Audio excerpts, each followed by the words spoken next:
Hello and welcome to our millions of viewers here in Nigeria and all around the world. This is News Round, where we do you a recap of stories that made headlines during the week. I am Kelly Egiga here in Lagos. The headlines.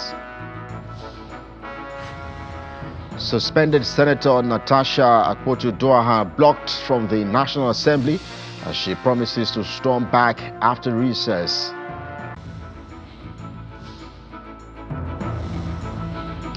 Professor Nentawe Yetwada ascends as national chairman. Tinubu presses governors to improve governance at the grassroots.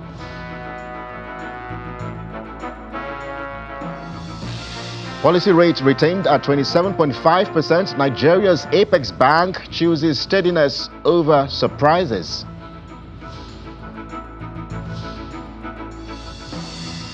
Plus on the program, over 20 people dead after a Bangladeshi Air Force training jet crashes into a school campus in the capital, Dhaka. That's News Round in a View. Let's get things started now.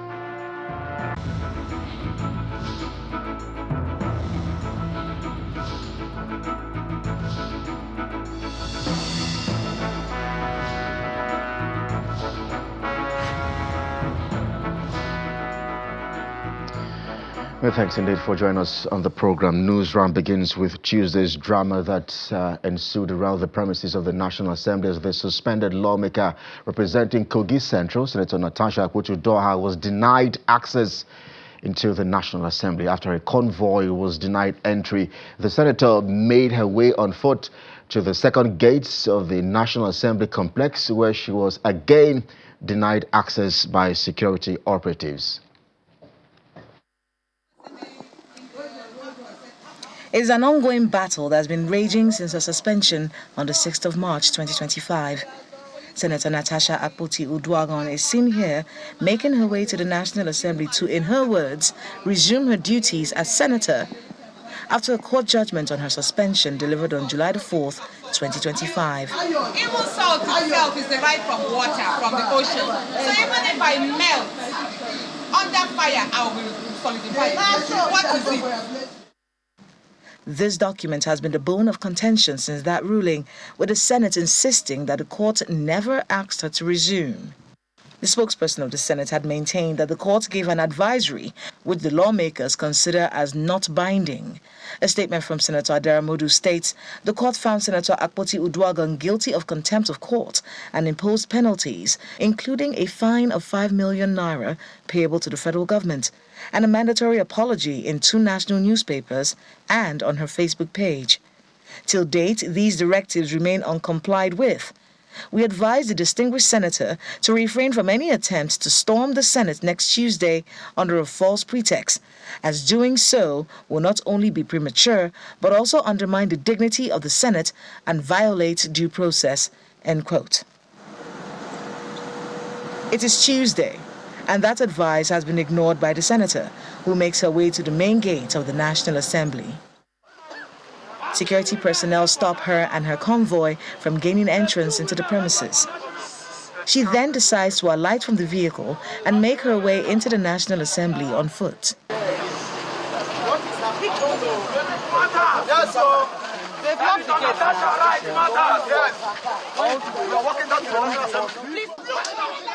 She is stopped at another checkpoint, and after a brief scuffle, she, alongside her supporters, continue to walk into the National Assembly.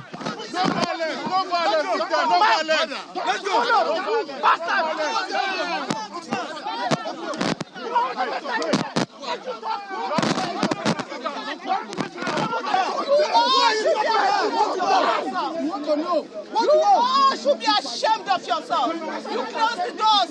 You don't make yourself prisoner. After it is made clear that she would not be granted access into the premises, the lawmaker briefs the media on her thoughts about what has transpired and what she intends to do next. That outburst I had on the floor was just a compilation of so many wrongs that Akpabio has meted against me. And I will say this, pretty much it's a shame that we have had so many good Senate presidents. We've had Chuba Akpabio of blessed memory. We've had Senator David Mark. We've had Bukola Saraki. We've even had Ahmed Lawal, who is a senator right now. And I'd say this pretty much is the worst assembly Nigeria has ever had. And I hope we will not have to suffer this anymore, because it tells a lot on the individual.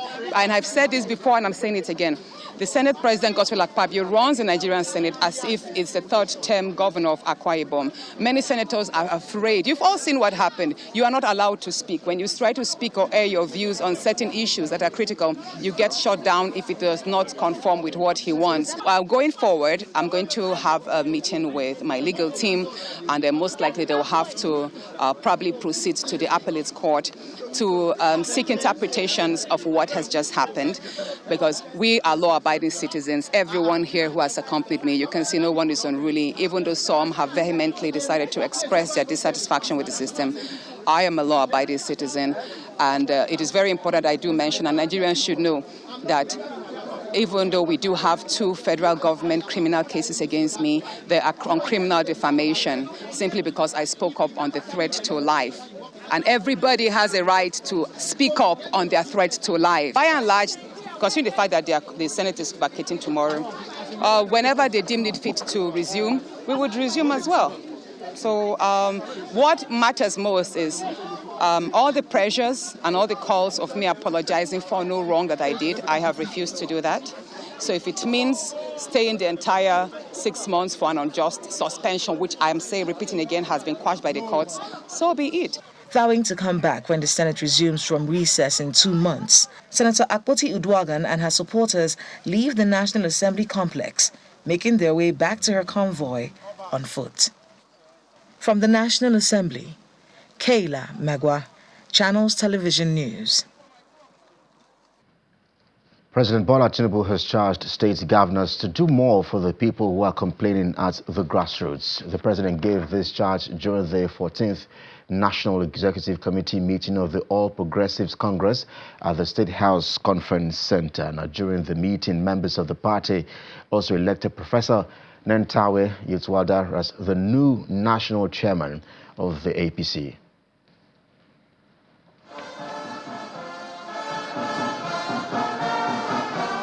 President Bola Tinubu arriving at the State House Conference Center for the 14th National Executive Committee meeting of the All Progressives Congress. With him is the Vice President, the leadership of the National Assembly, and members of the party's National Working Committee. Former Vice President Yemi Oshibajo is also present. This is the first meeting of the party following the death of former President Muhammadu Buhari. A moment of silence is observed in his memory and a tribute offered. I think that one of the most important attributes of President Muhammadu Buhari will be his respect for the rule of law, his respect for democracy, and his great love for this party that gave him an opportunity to run and serve as President of the Federal Republic of Nigeria. The chairman of the Progressive Governors Forum is then invited to move the nomination for the election of a substantive national chairman, which is seconded, and the question put. I want to humbly move the motion that the National Executive Committee approve the office of the national chairman of APC to be zoned back from the northwest, where it is now, to north central geopolitical zone. That Professor Natawe Goshwe Iwada from Plateau State, North Central Geopolitical Zone, be nominated and be elected as the national chairman of All Progressive Congress. I, Abbas Tajuddin, I do hereby second. Those in favor of the motion as ably moved and seconded by the Right Honorable Speaker, say aye. Aye. Again, say nay. They are not here. The ayes have it. May God bless all of us. The new chairman is then sworn in. I, Professor Nentawe Goshe Iluwala, do solemnly affirm affirm that I serve and I will devote myself to the service and well-being of members of the party. So help me God. So help me God. He then delivers his acceptance speech, emphasizing his plans to move the party forward. I pledge without hesitation that I will work with everybody in the party. I'll unite the party. I'll build the party. I'll expand the party with you as a focus. In his remarks, the president thanked all party members and the new members. More members are still coming. So if we accommodate the congresses till December, that is making room for those who are still coming. And it's not a bad idea to abandon the sinking ship and be absent from a coalition of confusions. He also touched on how the country is performing. Nigerians are still complaining at grassroots. To you, the governors, you have to wet the grass more.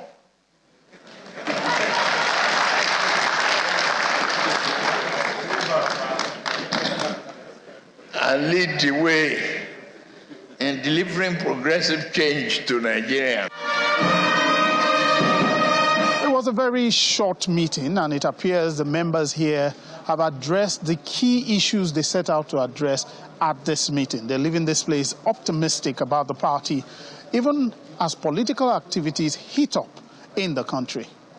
From the presidential villa, Lanre Lasisi, Channels Television News. Away from party politics, the president of the Nigeria Labour Congress, Comrade Joe Ajaero, has thrown his weight behind the Senate's push for stricter enforcement of local content laws, describing the violation as a national crisis that continues to rob Nigerian workers of their rights and opportunities. He was speaking during a courtesy visit to the Labour House by members of the Senate Committee on Local Content, led by its chairman, Senator Joel Onowakpo Thomas. Business of the day, otherwise it can be challenging. Lawmakers reconvene for what would be the last plenary before a 2-month recess.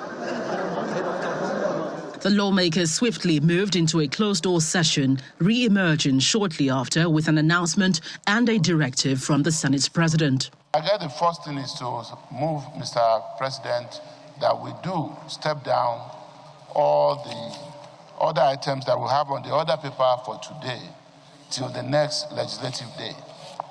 And Mr. President, the second arm of my motion is that we do now adjourn till Tuesday, the 23rd of September, 2025.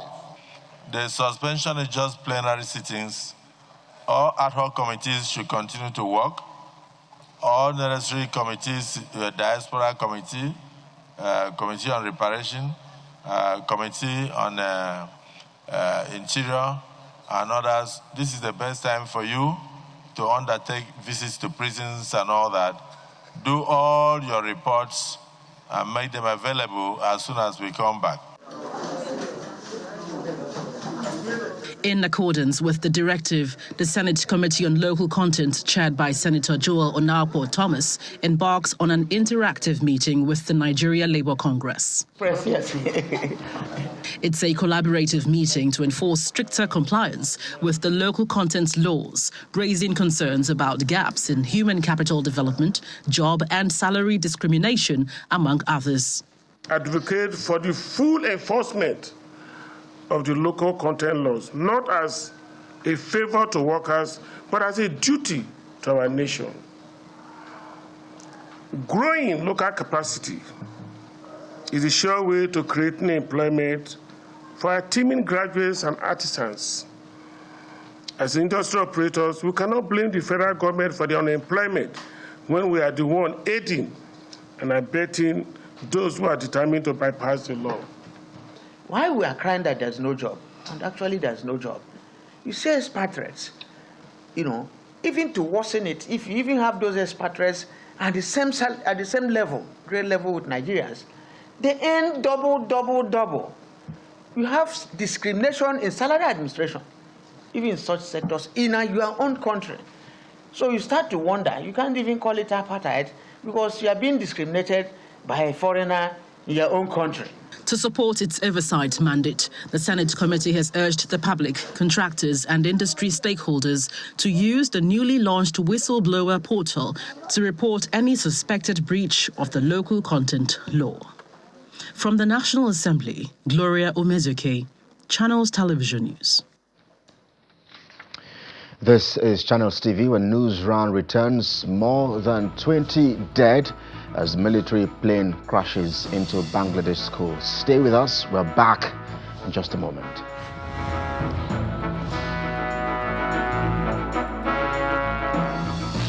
Welcome back to our millions of viewers here in Nigeria and all around the world. I'm Kelly Agiga. This is News Round. Let's stay with the lawmakers for a moment, where the chairman of the National Assembly Joint Committee on Customs and Tariffs, Senator Issa Jibrin, has called for the immediate implementation of the 4% free on board charge as provided by law to further operations of the Nigeria Customs Service. He made this call during a session with the Minister of Finance and Coordinating Minister of the Economy, Wale Edu, on Monday. The Minister of Finance and Coordinating Minister of the Economy, the Comptroller General of Customs, appeared before a joint committee on customs and tariffs over the abysmal performance of the capital component of the 2024 budget of the Nigeria Customs Service and a delay in project approvals. Approvals are pending in his office, and that some of the documents have been there since August last year. And up to date, there hasn't been any response from his office. We need to know why. Nigeria Customs Service projects that are waiting Federal Executive Council approval. There are approximately 10. They are worth 50 billion naira. So I'm not sure how that would really move the needle. At an earlier meeting of the committee, where the finance minister was summoned to provide clarifications, the suspension of a 4% free on board charge by the Customs Service and the continued charge was at the center of an intense debate, which the lawmakers demand explanations. We passed the resolution that Nigeria Customs Service should stop collection of 1% CISS and 7% cost of collection, as these collections are not backed by Act of Parliament. Nigeria Customs Service is going to drop what they are taking from government money, which is 7% cost of collection, and leave it to government for government to have more resources to use.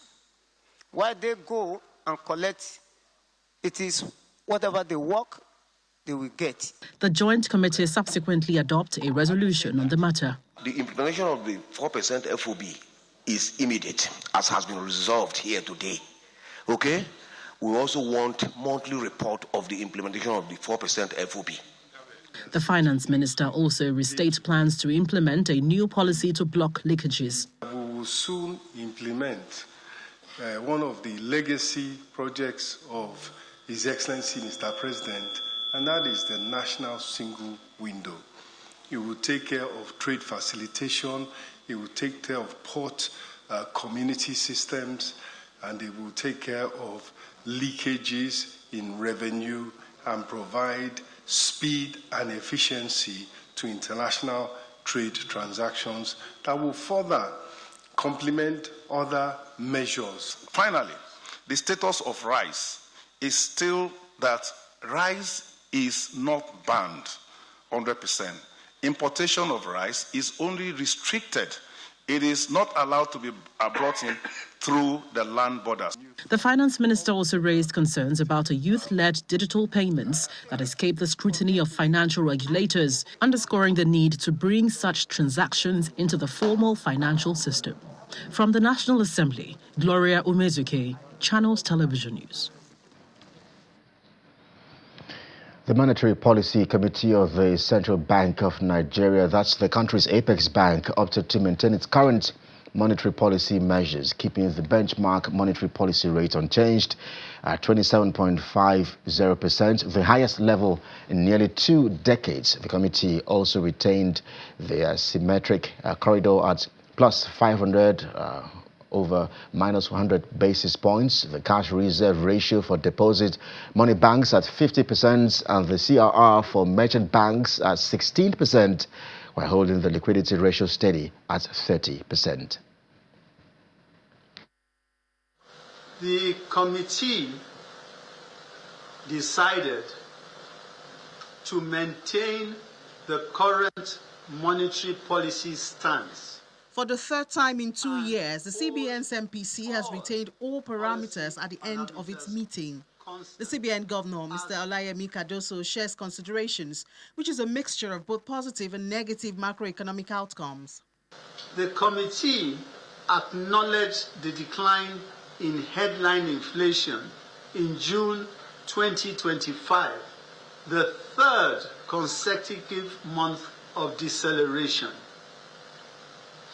Despite these positive developments, members observed the uptick in month-on-month headline inflation, suggesting the persistence of underlying price pressures. Mr. Cardoso expresses the determination of the bank to deal with the underlying price pressure until a single-digit inflation is achieved, but raises concerns on the need for collaboration with the fiscal authority in areas which include the management of federal allocation, which he believes has added to inflationary pressures. We need a framework to ring-fence this fact to ensure that it doesn't filter into the larger, especially to FX, in a way that will be creating challenges for the FX market. Maybe the disbursement should not be as once. It shouldn't be like a bulk disbursement. You can phase the disbursement. That's also subject to what the governors will say. You can do that. Also, another thing to consider could be that they can actually give them instruments that can be discounted. Economists also see other possible hurdles to hitting the single-digit inflation target. My projection is perhaps Q2 2026 before you can be looking at Q1 to Q2 2026 before you can be looking at single digits. Other things being equal, which economics call ceteris paribus. Not all things, other things being equal.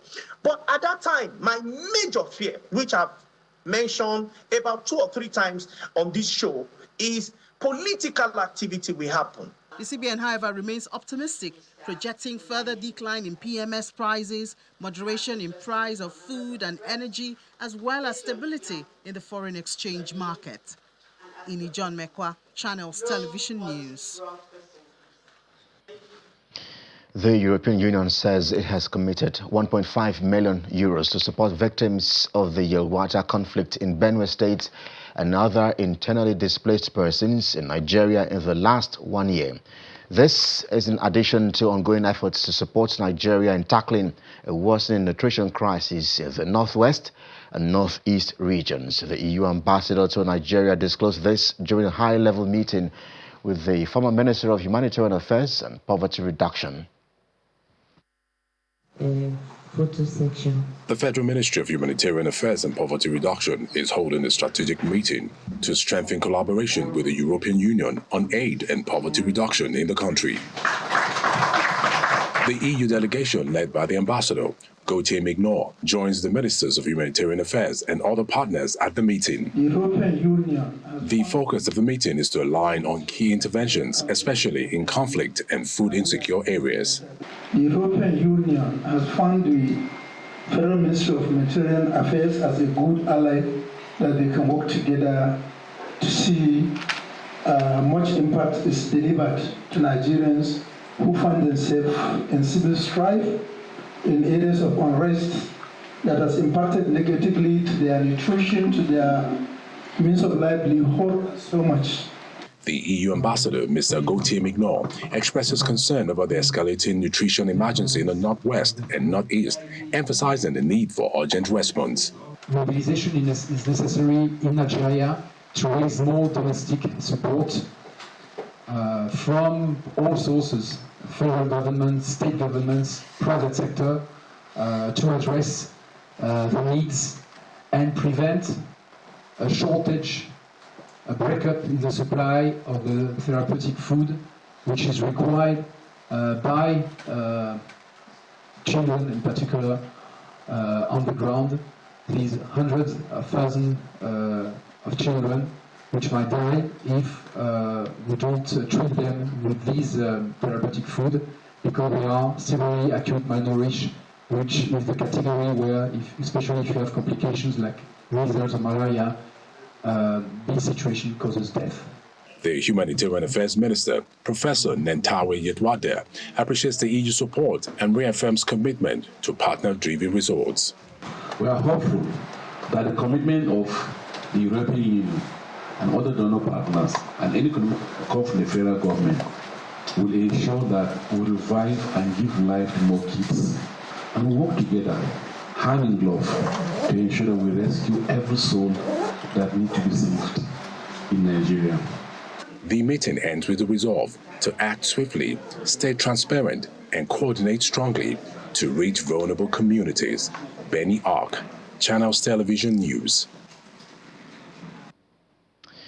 A news round ends on the global space, where in Bangladesh precisely, where the death toll has been rising after an Air Force training jet crashed into a school campus in the capital Dhaka. The crash caused a fire that left the two-story building smoldering, leaving at least 20 people dead and 171 others injured. Students said the school's buildings trembled violently, followed by a big explosion that sent them running for safety.